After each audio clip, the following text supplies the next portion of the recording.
మీ ముందుకు వేగంగా నిష్పక్షపాతంగా వార్తలు అందించే BPC news. Welcome to BPC news. Bulletin ముందుగా హెడ్లైన్స్. కేరళ కొత్త ముఖ్యమంత్రిగా వీడి సతీశన్ ప్రమాణ స్వీకారం. కాంగ్రెస్ అగ్రనేతల సందడి.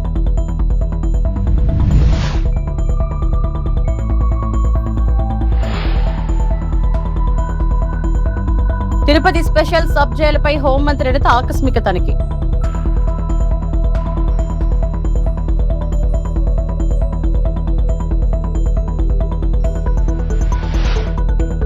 డాక్టర్ కేఎల్ రావు సేవలు చిరస్మరణీయం. పోలవరాన్ని పూర్తి చేసి గోదావరి జలాలు తరలిస్తాం. మంత్రి నిమ్మల రామనాయుడు.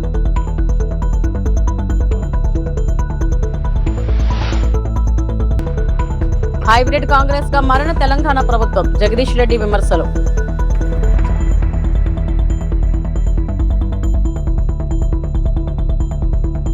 కేరళ రాజకీయాల్లో చారిత్రాత్మక ఘట్టం చోటు చేసుకుంది. వీడి సతీశన్ నూతన ముఖ్యమంత్రిగా అధికారికంగా ప్రమాణం చేశారు. ఈ కార్యక్రమానికి కాంగ్రెస్ అగ్రనేతలు రాహుల్ గాంధీ, ప్రియాంక గాంధీ హాజరై ప్రత్యేక ఆకర్షణగా నిలిచారు. పార్టీ జాతీయ అధ్యక్షుడు మల్లికార్జున ఖర్గేతో పాటు తెలంగాణ ముఖ్యమంత్రి రేవంత్ రెడ్డి, ఉప ముఖ్యమంత్రి బట్టి విక్రమార్క కూడా పాల్గొన్నారు. ఈ ప్రమాణ స్వీకార వేడుకతో దక్షిణ భారతదేశంలో కాంగ్రెస్ పార్టీ బలం మరింత పెరిగిందనే చర్చ రాజకీయ వర్గాల్లో కొనసాగుతుంది.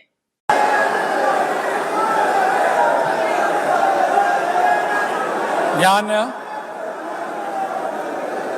വടശ്ശേരി ദാമോദര മേനോൻ സതീശൻ എന്ന ഞാൻ നിയമം വഴി സ്ഥാപിതമായ ഭാരതത്തിൻ്റെ ഭരണഘടനയോട് നിർവ്യാജമായ വിശ്വസ്തതയും കൂറും പുലർത്തുമെന്നും ഞാൻ ഭാരതത്തിൻ്റെ പരമാധികാരവും അഖണ്ഡതയും നിലനിർത്തുമെന്നും ഞാൻ കേരള സംസ്ഥാനത്തെ മുഖ്യമന്ത്രി എന്ന നിലയിലുള്ള എൻ്റെ കർത്തവ്യങ്ങൾ വിശ്വസ്തയോടും മനസാക്ഷിയെ മുൻനിർത്തിയും നിർവഹിക്കുമെന്നും ഭരണഘടനയും നിയമവും അനുസരിച്ച് ഭീതിയോ പക്ഷപാതമോ പ്രീതിയോ വിദ്വേഷമോ കൂടാതെ എല്ലാ തരത്തിലുള്ള ജനങ്ങൾക്കും നീതി ചെയ്യുമെന്നും ദൈവത്തിൻ്റെ നാമത്തിൽ സത്യം ചെയ്യും.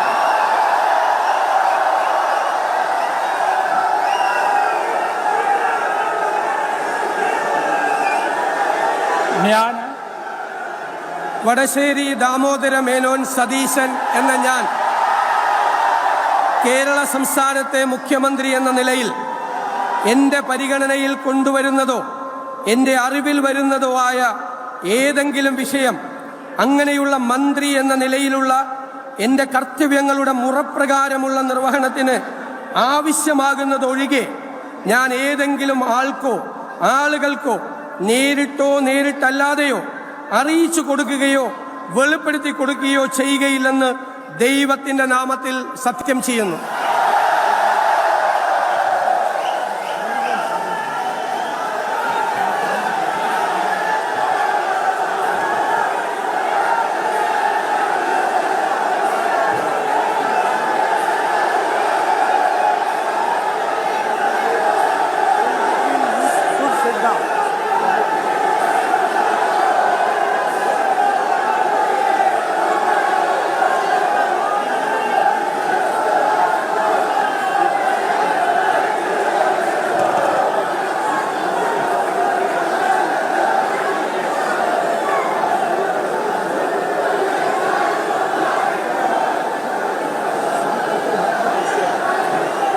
శ్రీకాళహస్తి 2 టౌన్ పోలీస్ స్టేషన్ సోమవారం మంత్రులు అనిత, అనగాని సత్యప్రసాద్ ప్రారంభించారు.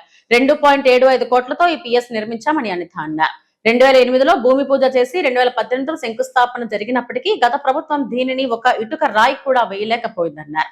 ఇంధనం పొదుపుపై వైసీపీ నాయకుల తీరును ఆమె ఖండించారు.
తిరుపతిలోని స్పెషల్ సబ్ జైలు ను రాష్ట్ర హోంమంత్రి వంగలపూడి అనిత ఆకస్మికంగా తనిఖీ చేశారు. ఖైదీల్లో పరివర్తన తీసుకురావడమే జైళ్ల లక్ష్యమని మంత్రి అనిత తెలిపారు. ప్రస్తుతం జైలులో సామర్థ్యానికి మించి ఖైదీలు ఉన్నట్లు వెల్లడించారు. అవసరమైతే జైలు విస్తరణ లేదా కొత్త జైలు నిర్మాణం చేపడతామని చెప్పారు. ఫాస్ట్ ట్రాక్ కోర్టులు, పోలీస్ ఫైర్ శాఖల్లో ఖాళీల భర్తీపై కూడా మంత్రి స్పందించారు. అందరికీ నమస్కారం అండి. ఈరోజు మ్యాక్సిమం నేను ఎక్కడికి వెళ్ళినా కూడా కొన్ని పోలీస్ స్టేషన్స్ కానీ, సబ్ జైల్స్ కానీ, అక్కడ సెంట్రల్ జైల్స్ కానీ విజిట్ చేయడం మాకు అలవాటు. దానిలో భాగంగానే ఈరోజు తిరుపతి వచ్చిన తర్వాత తిరుపతి సబ్ జైలు కూడా ఈరోజు విజిట్ చేయడం జరిగింది.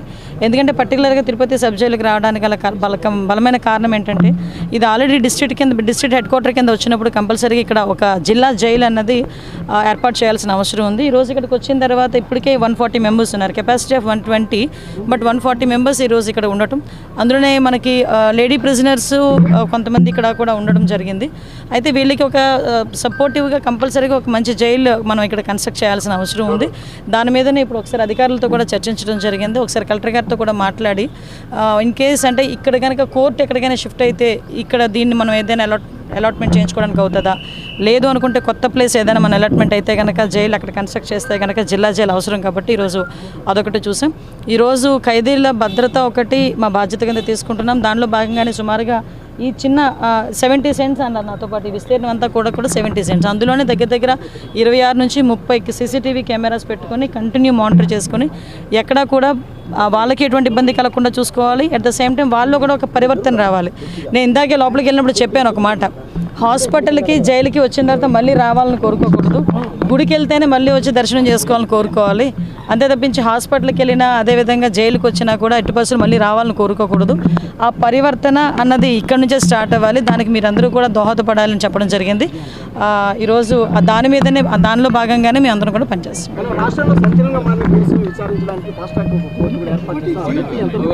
యాక్చువల్గా ఇప్పుడు ఏదైనా సంచలనమైన కేసులు ఉన్నాయనుకోండి, దానికి ఆల్రెడీ ఫాస్ట్ ట్రాక్ కోర్ట్స్ ఉన్నాయి, ఆ కోర్టులు నడుస్తున్నాయి. ఆ కోర్టులో ఎక్కడ ఇబ్బంది లేదు. ఇన్ కేసు అంతకు మించి ఏదైనా ఉన్నాయనుకున్నా కూడా కొత్త స్పెషల్ కోర్టులు ఏర్పాటు చేయడానికి గవర్నమెంట్ సిద్ధంగా ఉంది. ఏపీ రాష్ట్ర జలవనరుల శాఖ మంత్రి నిమ్మల రామానాయుడు జర్నలిస్టుల ఆరోగ్య బీమా ప్రీమియం చెల్లించి అభినందనలు అందుకున్నారు. పాలకొల్లు నియోజకవర్గానికి చెందిన అక్రిడేషన్ జర్నలిస్టుల కోసం ఆరోగ్య బీమా ప్రీమియం మొత్తాన్ని మంత్రి నిమ్మల రామానాయుడు తన వంతుగా చెల్లించారు. పాలకొల్లులోని తన క్యాంప్ కార్యాలయంలో జర్నలిస్టులకు ప్రీమియం మనీ ట్రాన్స్ఫర్ దరఖాస్తులను అందజేశారు.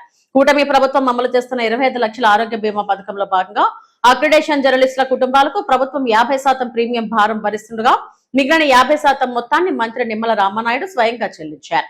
ఈ సందర్భంగా పాలకొల్లు ప్రెస్ క్లబ్ ఆధ్వర్యంలో మంత్రి నిమ్మల రామానాయుడుని ఘనంగా సన్మానించారు. కార్యక్రమంలో జర్నలిస్టులు, ప్రెస్ క్లబ్ ప్రతినిధులు పాల్గొన్నారు.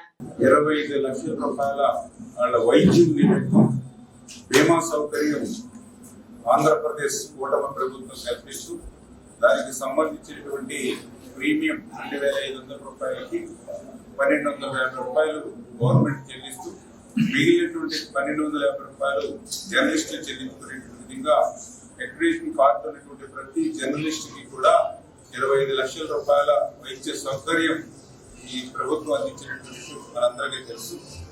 అటువంటి సందర్భంలో ప్రభుత్వం ఇచ్చేటువంటి 1250 రూపాయలకి తోడుగా జర్నలిస్టులు కట్టుకునేటువంటి 1250 రూపాయలు కూడా మీకు భారం కాకుండా ఆ 1250 రూపాయలు నేను మీ శాసనసభ్యుడిగా ఆ 1250 రూపాయలు నేనే మీ తరఫున చెల్లించి మీరు నిత్యం వార్తల ద్వారా కానీ సమస్యలు కానీ పరిష్కారానికి కృషి చేసేటువంటి మీ అందరికీ కూడా ఈ రకంగా నేను సేవ చేసుకునేటువంటి అవకాశం నాకు లభించిందని నేను భావిస్తూ మన పాలకొల్లు నియోజకవర్గంలో ఇట్లా అక్రిడేషన్ కార్డ్స్ ఉండి ఈ యొక్క స్కీమ్ లో ఉన్నటువంటి 26 మంది మీరందరికీ కూడా 1250 రూపాయలు మీ తరఫున నేను చెల్లించడానికి నాకు అవకాశం కల్పించినందుకు మీ అందరికి కూడా మరొకసారి ధన్యవాదాలు తెలియజేసుకుంటూ ఉన్నా. ఎందుకంటే నాకు కూడా మొదటి నుంచి మీ అందరికీ తెలుసు, జర్నలిస్ట్ అంటే ఒక గౌరవం, ఒక అభిమానం, ఒక ప్రేమ. సమాజంలో ఈ మానసికమైనటువంటి రుగ్మతలు కానీ ఆ సమాజంలో ఉన్నటువంటి సాంఘిక పరంగా లేకపోతే సామాజిక పరంగా ఆర్థిక పరంగా ఉన్నటువంటి ఇబ్బందులు ఏవైతే ఉంటాయో వాటన్నిటికీ ప్రభుత్వం దృష్టికి తీసుకెళ్లేటువంటి విధానంలో నిత్యం వార్తలే ఆహారంగా మీరు భావించి ఏ విధమైనటువంటి జీతభత్యాల గురించో లేకపోతే కష్టపడిన దానికి ప్రతిఫలం గురించో ఆలోచించకుండా వార్తే ఒక మనకి ఆహారంగా భావించేది ఈ జర్నలిస్టుల యొక్క స్థితిగతులు కానీ ఇవన్నీ కూడా నాకు మొదటి నుంచి తెలుసు. నిత్యం ఈ సమాజం కోసం, ఎందుకంటే ఒక రకంగా నేను రాజకీయాల్లో ప్రజలకు సేవ చేయడానికి పదవి ద్వారా అవకాశం ఉంటే మీరు కూడా జర్నలిస్ట్ గా నాతో పాటు అటువంటి సేవ చేసేటువంటి పరిస్థితి మీ ద్వారా కూడా ఉంది ఈరోజు ఈ సమాజంలో. చేతనే అటువంటి సమాజానికి సేవ చేసేటువంటి జర్నలిస్ట్ కి కూడా మనం కూడా ఎప్పుడు అండగా ఉండాలని ఉద్దేశంతో మొదటి నుంచి కూడా ఎప్పుడు కూడా మీ అందరితో కలిసి మెలిసి పనిచేస్తూ ఉంటాం. భవిష్యత్తులో కూడా ఇట్లా ఎప్పుడు ఏ రకమైనటువంటి తోడ్పాటు నా నుంచి ఉన్న 100కి 100% మీ కుటుంబ సభ్యుడి మాదిరిగా 2010 12 నుంచి మన అందరికీ పరిచయం, అంటే దగ్గర 20 సంవత్సరాలు మీకు మాకు అనుబంధం ఉంది. నేను ఎమ్మెల్యే కాకముందు నుంచి కూడా అంటే తప్పనిసరిగా ఎప్పుడు ఆ అనుబంధాన్ని గుర్తు పెట్టుకుని భవిష్యత్తులో కూడా పని చేస్తాము. ఎప్పుడు ఏ సమస్య ఉన్నప్పటికీ కూడా మీరు మీ కుటుంబ సభ్యుడిగా భావించి నా దగ్గరికి ఆ సమస్య తీసుకొస్తే ఇమ్మీడియట్లీ, ఎందుకంటే మనకు రమణ గారు చెప్పారు, ఆంధ్రప్రదేశ్ శ్రీనివాస్ గారు కూడా చెప్పారు, ఇట్లా చేస్తే బాగుంటుంది అంటే ఇమ్మీడియట్లీ మనం చెయ్యాలి అని చెప్పాము. 100% మనం చెయ్యాలి అని చేత మనం అందరూ కూడా చేద్దామనే ఉద్దేశంగా ఈరోజు ఎవరైతే ఈ సభ్యులు ఉన్నారో వాళ్ళందరికీ కూడా మరి చెల్లించడం జరిగిందని చెప్పి తెలియజేసుకుంటూ రేపు భవిష్యత్తులో కూడా ఎప్పుడు కూడా మనందరం కూడా కలిసి మరి మీకు జర్నలిస్టులకి ఉన్నటువంటి ఏ రకమైన ఇబ్బందులు ఉన్నా అందరూ ఎప్పుడు సభ్యుడిగా ఉండాలని మరొకసారి తెలియజేసుకుంటున్నాం. దేశ ఇరిగేషన్ రంగంలో ప్రఖ్యాత ఇంజనీర్ డాక్టర్ కేఎల్ రావు సేవలు చిరస్మరణీయమని మంత్రి నిమ్మల రామనాయుడు అన్నారు. కేఎల్ రావు వర్ధంతి సందర్భంగా ఆయన చిత్రపటానికి నిమ్మల నివాళులు అర్పించారు. ఈ కార్యక్రమంలో irrigation special chief secretary Sashibhushan, ఈఎన్సీలు నరసింహమూర్తి, వరప్రసాద్ ఉన్నతాధికారులు పాల్గొన్నారు. హీరాకుడ్, శ్రీశైలం సాగర్ ప్రాజెక్టుల రూపకల్పనలో కేఎల్ రావు ప్రధాన పాత్ర పోషించారు. దేశంలో 50 ఏళ్ల క్రితమే నదులు అనుసంధానం ప్రతిపాదించారు. అనుసంధానాన్ని నాడు వాజ్పేయి, నేడు ప్రధాని మోడీ, సీఎం చంద్రబాబు ముందుకు తీసుకెళ్తున్నారు. పోలవరం ప్రాజెక్టును గాడిలో పెట్టి పుష్కరాల నాటికి పూర్తి చేసే లక్ష్యంతో పనిచేస్తున్నారు. ఈ ప్రాజెక్టు పూర్తి చేసి రాయలసీమ, ఉత్తరాంధ్రకు గోదావరి జలాలు తరలిస్తామని నిమ్మల అన్నారు.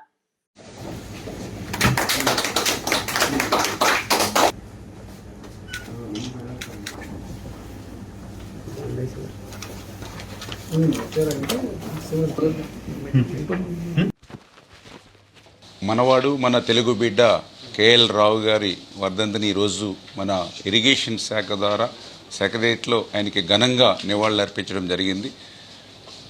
కేఎల్ రావు గారు మనందరికీ కూడా ఒక స్ఫూర్తి, ఒక ఆదర్శనీయం. అందులో కూడా ముఖ్యంగా భారతదేశ చరిత్రను మార్చేటువంటి ఒక హీరాహుడ్ కానీ, ఒక నాగార్జున సాగర్ కానీ, ఒక శ్రీశైలం కానీ ఇట్లా అత్యున్నతమైనటువంటి బహుళార్థక సాధక ప్రాజెక్టుల నిర్మాణంలో ముందుకు తీసుకెళ్ళినటువంటి కేఎల్ రావు గారు. అందులో కూడా ప్రత్యేకించి ఈరోజు మనందరం కూడా నదుల అనుసంధానం గురించి మాట్లాడుకుంటున్నాం.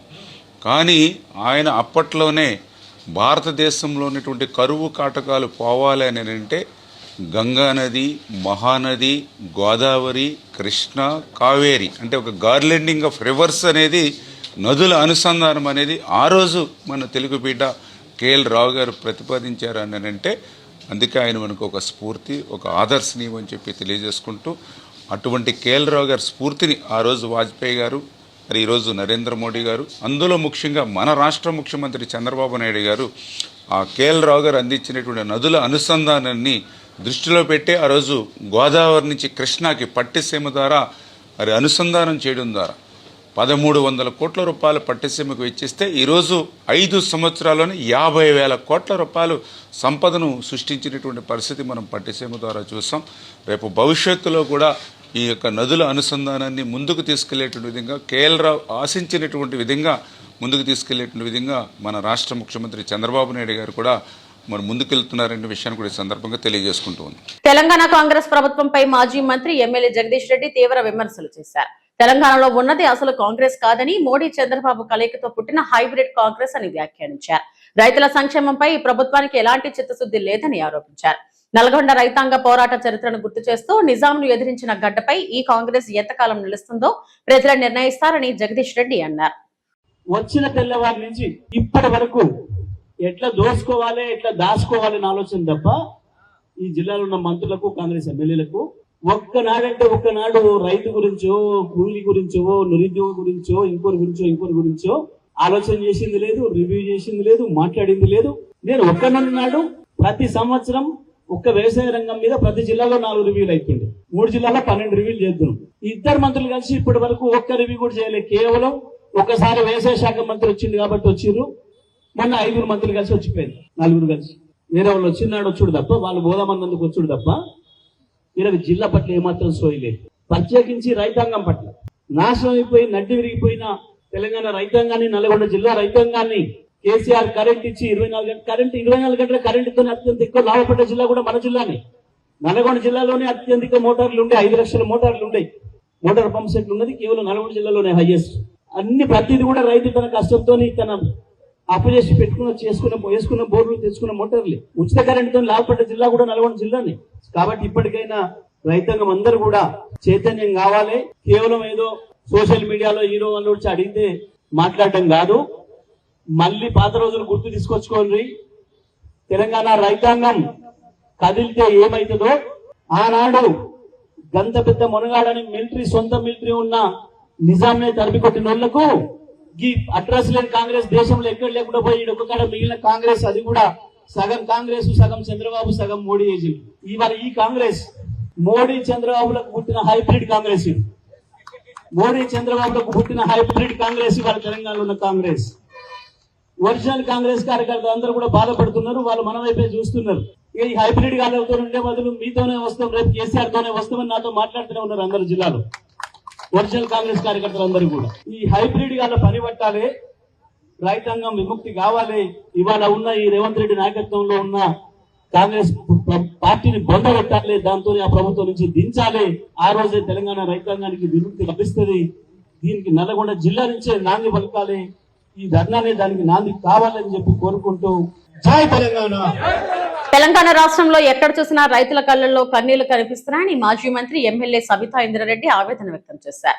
పంటలు అమ్ముకునేందుకు రైతులు మండుటెండల్లో ప్రాణాలు కోల్పోతున్నారని అన్నారు. ఇప్పటి వరకు సీఎం రేవంత్ రెడ్డి వరి, మొక్కజొన్న కొనుగోళ్లపై సమీక్ష కూడా నిర్వహించలేదని విమర్శించారు. ఏ పంట ఎంత సాగైంది, ఎంత దిగుబడి వస్తుంది, ఎంత కొనుగోలు చేయాలి అనే లెక్కలు కూడా కాంగ్రెస్ ప్రభుత్వానికి లేవని ఆరోపించారు. సీఎం రేవంత్ రెడ్డి సొంత నియోజకవర్గమైన కొడంగల్లోనే పరిస్థితి దారుణంగా ఉందని, అక్కడే ఇలా ఉంటే రాష్ట్ర వ్యాప్తంగా రైతుల పరిస్థితి ఎలా ఉందో అర్థం చేసుకోవచ్చని అన్నారు. మేము వస్తేనే కొనుగోలు చేస్తారా, రైతులు ప్రతిరోజు కొనుగోలు కేంద్రాల చుట్టూ తిరగాలా అని ప్రశ్నించారు. పరిస్థితి మారకపోతే కొడంగల్ రైతులు సీఎం క్యాంప్ కార్యాలయం ముందు ధాన్యం పోసి నిరసన తెలుపుతారని సబితా ఇంద్రారెడ్డి హెచ్చరించారు. సంతోషం. ఒక్క కొడంగల్ నియోజకవర్గానికి 25 లక్షల గంది బ్యాగులు సంచులు అలాట్ చేసినామన్నారు కదా, మరి రైతులకు ఎందుకు కష్టం వస్తుంది? ఈరోజు చూస్తే 20,000, 40,000 బస్తాలు ఇచ్చిందట. కొన్ని బస్తాలన్నా ఫ్రీగా ఇస్తుందంటే లేదు. కేసీఆర్ ఉన్నప్పుడు ఫ్రీగా బస్తాలు ఇస్తుండే. ఇప్పుడు 50 రూపాయలు బస్తాకి అంటే 5,000 పెడితే గానీ 100 బస్తాలు ఇస్తలేరట. ఎందుకు రైతులు దానికి పే చేయాలనేది దయచేసి రేవంత్ రెడ్డి గారు ఒకసారి ఆలోచించండి. ముఖ్యమంత్రి గారు ఎన్నికల కన్నా ముందు ఎన్నో హామీలు ఇచ్చినాడు. అవి సాధ్యం కాదని తెలిసిన కేసీఆర్ గారిని ఎట్లా బదలాం చేయాలనే ఆలోచనతో, రైతులను ఎట్లా మోసం చేయాలనే ఆలోచనతో ఎన్ని హామీలు ఇచ్చినా మనం అందరం చూస్తున్నాం. ఇదే కాకుండా తూకం చేస్తున్నప్పుడు క్వింటాల్ కి 13 కిలోల ధాన్యం తీస్తుందని చెప్తా ఉన్నారు. 10 కిలోలు వీళ్ళు తీస్తే 3 కిలోలేమో రైస్ మిల్స్ వాళ్ళు తీస్తున్నారు. 13 కిలోల తరుగు తీస్తుందని చెప్తా ఉన్నారు. రేవంత్ రెడ్డి గారి ఏమో సంచులకి డబ్బులు ఇవ్వాలి, అక్కడేమో తరుగు తీయబట్టి రోడ్ల మీద ఎండబెట్టి అవి ఊడ్చి చేసే లోపలనే అలా ఆడకొంత పోతా ఉంటాయి. వర్షం వస్తే అడ్డుపోతా ఉంది. హమాలీలకు సంబంధించి కూడా ఇబ్బంది, లారీలు రావు. మరి రైతు ఏం చేయాలో ఒకసారి చెప్పాల్సిన అవసరం ఉంది రేవంత్ రెడ్డి గారికి. ఎందుకంటే కొడంగల్లోనే ఈ పరిస్థితి ఉంటే రాష్ట్రంలో పరిస్థితి ఏంటి? ఇప్పుడు ఒక రైతు ఇచ్చాడు నాకు, కొడంగల్లో వేరుశెనగలు అమ్మితే దాంట్లో కూడా స్కామ్ చేశారని. ముఖ్యమంత్రి గారి నియోజకవర్గంలోనే ఈ పరిస్థితి ఉంటే రైతుల పరిస్థితి రాష్ట్రంలో ఎట్లుంది అనేది ఖచ్చితంగా ఆలోచించాల్సిన అవసరం. ప్రైవేట్ వాళ్ళకి నమ్మకండి అని, ప్రైవేట్ వాళ్ళకి అమ్ముకోవద్దు. కొనకపోతే ప్రభుత్వం కొనకపోతే కొడంగల్ క్యాంప్ ఆఫీస్ కాడ పోతాం. అన్ని ఎందుకు రాసులు అన్ని తీసుకురావడం పోతాం. కొంటారా కొనండి, వారం రోజులలో మళ్ళీ వర్షాలు వస్తాయి.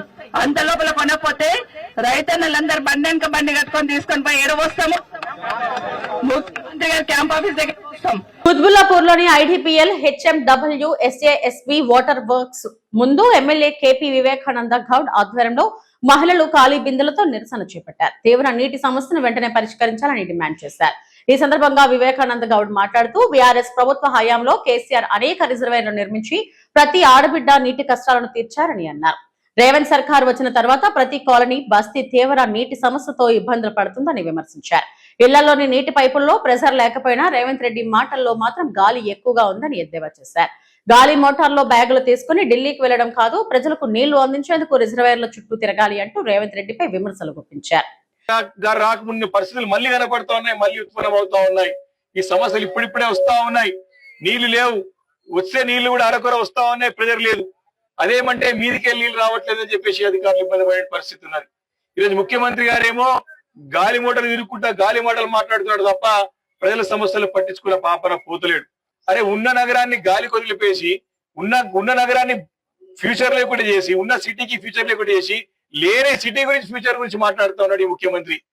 గతంలో ట్యాంకర్లు ఉంటుండే కేసీఆర్ గారు రాకముందుకు. కేసీఆర్ గారు వచ్చిన తర్వాత ట్యాంకర్లు బంద్ అయిపోయినాయి. తెలుసుగా ట్యాంకర్లు చూసావా మనం? ట్యాంకర్లు బంద్ అయిపోయినాయి. మళ్ళీ ఈయన వచ్చిండు మన ట్యాంకర్లు కనబడుతున్నాయి. ట్యాంకర్లు దొరకలేవు అవి కూడా. ఈ యొక్క మున్సిపల్ అడ్మినిస్ట్రేషన్ శాఖ వారి దగ్గరనే పెట్టుకున్నాడు. కాబట్టి దీని గురించి ప్రత్యేక శ్రద్ధ వహించాల్సిన ముఖ్యమంత్రి గాలి వదిలేశాడు. కాబట్టి ఆయన కళ్ళు తెరవాలనే ఉద్దేశంతోనే ఈ రోజు మనం ఈ ధర్నా కార్యక్రమం చేపట్టినాము. ఈ సమస్య కూడా పరిష్కారం కాకపోతే రాబోయే రోజుల్లో ఖచ్చితంగా ముఖ్యమంత్రి రేవంత్ రెడ్డి గారు జూబ్లీహిల్స్ ఇల్లు ముట్టడి చేస్తామని చెప్పి హెచ్చరిస్తామని చెప్పి సందర్భంగా ఈరోజు కుత్బుల్లాపూర్ నియోజకవర్గంలో మరి యొక్క జలమండలి కార్యాలయం దగ్గర మరి పెద్ద ఎత్తున నిరసన కార్యక్రమాన్ని చేపట్టడం జరుగుతా ఉన్నది. కేవలం ఇది ప్రభుత్వం యొక్క కళ్ళు తెరపించాలనే ఉద్దేశంతో చేపట్టిన కార్యక్రమం ఇది. మరి గతంలో కేసీఆర్ గారి హయాంలో ఏ ఒక్క ఆడబిడ్డ కూడా బిందె పట్టుకుని రోడ్డు మీకు రావద్దనే ఉద్దేశంతో మిషన్ పేరు కార్యక్రమాన్ని తీసుకుని మరి హైదరాబాద్ శివారులో సుమారు 2,000 కోట్ల రూపాయలతోని మరి వాటర్ లైన్స్ వేసుకుని పెద్ద ఎత్తున రిజర్వాయర్లు కట్టుకున్నాం. మరి కేసీఆర్ గారు ఉన్న రోజులు తాగునీటి సమస్య లేదు. ప్రజలు చాలా సంతోషంగా సంతృప్తికరంగా నీటి సరఫరాతోని మరి సంతోషంగా ఉండే. కానీ ఈ యొక్క కాంగ్రెస్ ప్రభుత్వం అధికారంలోకి వచ్చి దాదాపు 2.5 సంవత్సరాలు కావస్తా ఉన్నది. మేము 24 గంటలు నీళ్ళు ఇస్తామని చెప్పేసి హామీలు ఇచ్చినది. 24 గంటలు దేవుడు ఎరుగు, వచ్చే నీళ్లు కూడా సరిగా రాని పరిస్థితి రోజు హైదరాబాద్ నగరంలో దాపరించిందని చెప్పి సందర్భంగా మనవి చేస్తా ఉన్నాను. మరి రాబోయే వారం 10 రోజుల్లో ఈ తాగునీటి సమస్యని అన్ని కాలనీలో శివారు ప్రాంతాల్లో హైదరాబాద్ నగరంలో అనేక సమస్య ప్రాంతాలు ఉన్నాయి. కుత్బుల్లాపూర్ లో కూడా అనేక సమస్యలు ఉన్నాయి. కాబట్టి తాగునీటి సమస్య పరిష్కారంతో పాటు మురుగునీటి కాలువలు అదే విధంగా డ్రైనేజ్ సిస్టమ్ నిర్మాణంలో కూడా నిధులు కేటాయించడం ప్రభుత్వం ముందుకు రాకపోతే పెద్ద ఎత్తున ఆందోళనలు పాల్పడలు తప్పవని చెప్పి సందర్భంగా మనవి చేస్తా ఉన్నాను. జై తెలంగాణ. పర్యావరణ పరిరక్షణ, ఇంధన పొదుపుపై ప్రజల్లో అవగాహన కల్పించేందుకు పార్వతీపురం మన్యం జిల్లా కలెక్టర్ సరికొత్త ఆదర్శాన్ని చాటారు. సోమవారం ఇంధన పొదుపు కార్యక్రమంలో భాగంగా ఆయన తన నివాసం నుండి కలెక్టరేట్ వరకు సైకిల్ పై ప్రయాణించారు. కలెక్టరేట్ లో ప్రతి సోమవారం నిర్వహించే ప్రజల ఫిర్యాదుల పరిష్కార వేదిక పీజీఆర్ఎస్ కార్యక్రమాన్ని హాజరయ్యేందుకు కలెక్టర్ ఈ విధంగా సైకిల్ పై రావడం అందరినీ ఆకట్టుకుంది.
రాజకీయ నాయకులకు ప్రజా సమస్యలపై స్పందించే హృదయం ఉండాలని సినీ నటుడు అడవిశేష్ అన్నారు. అలాంటి లక్షణాలు ఉప ముఖ్యమంత్రి పవన్ కళ్యాణ్ లో తాను చూశానని చెప్పారు. కూటమి ప్రభుత్వంలో పవన్ కళ్యాణ్ 2 ఏళ్ల పదవీ కాలంపై ఆయన ఓ స్పెషల్ వీడియోను విడుదల చేశారు. సమస్య విన్న వెంటనే స్పందించే తత్వం పవన్ సొంతమని, అందుకే తన దృష్టిలో ఆయన గొప్ప నాయకుడని కొనియాడారు. హాయ్ గైస్, నేను మీ అడ్విశేష్.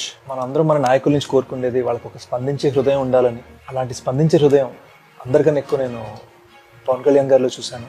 మన డిప్యూటీ సీఎం గారు, ఆయన డిప్యూటీ సీఎంగా ఛార్జ్ తీసుకున్న తర్వాత నెల్లూరు జిల్లాలో గజ్జలవారిపల్లిలో స్టూడెంట్స్ కొంతమంది రోడ్ ఇష్యూ గురించి ఒక వీడియో పెట్టారు. వాళ్ళు వీడియో పెట్టిన మరుక్షణం అసలు మనందరికీ ఆ వీడియో రీచ్ అయ్యే లోపు పవన్ కళ్యాణ్ గారు దాన్ని స్పందించారు అండ్ ఇమ్మీడియట్గా ఆ ప్రాబ్లమ్ని సాల్వ్ చేయడానికి స్టెప్స్ తీసుకున్నారు. చిలకలూరుపేటలో శారదా హై స్కూల్లో మెగా పేరెంట్ టీచర్స్ మీట్, అక్కడికి పవన్ కళ్యాణ్ గారు వెళ్ళటం జరిగింది.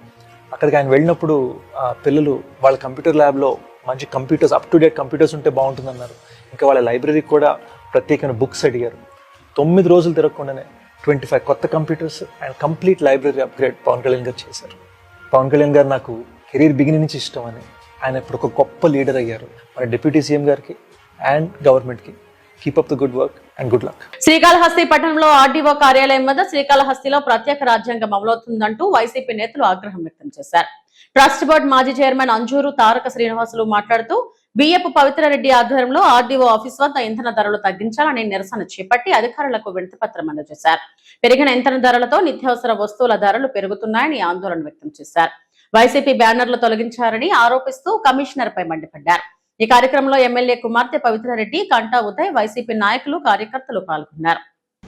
రాష్ట్ర మాజీ ముఖ్యమంత్రి వర్యులు జగన్మోహన్ రెడ్డి గారి పిలుపు మేరకు శ్రీకాళహస్తి నియోజకవర్గ సమన్వయకర్త, మాజీ ఎమ్మెల్యే మిత్రులు బియ్యపు మసూరెడ్డి గారి సూచనలతో ఆర్డీఓ ఆఫీస్ దగ్గర నిరసన కార్యక్రమం చేయడం జరిగింది.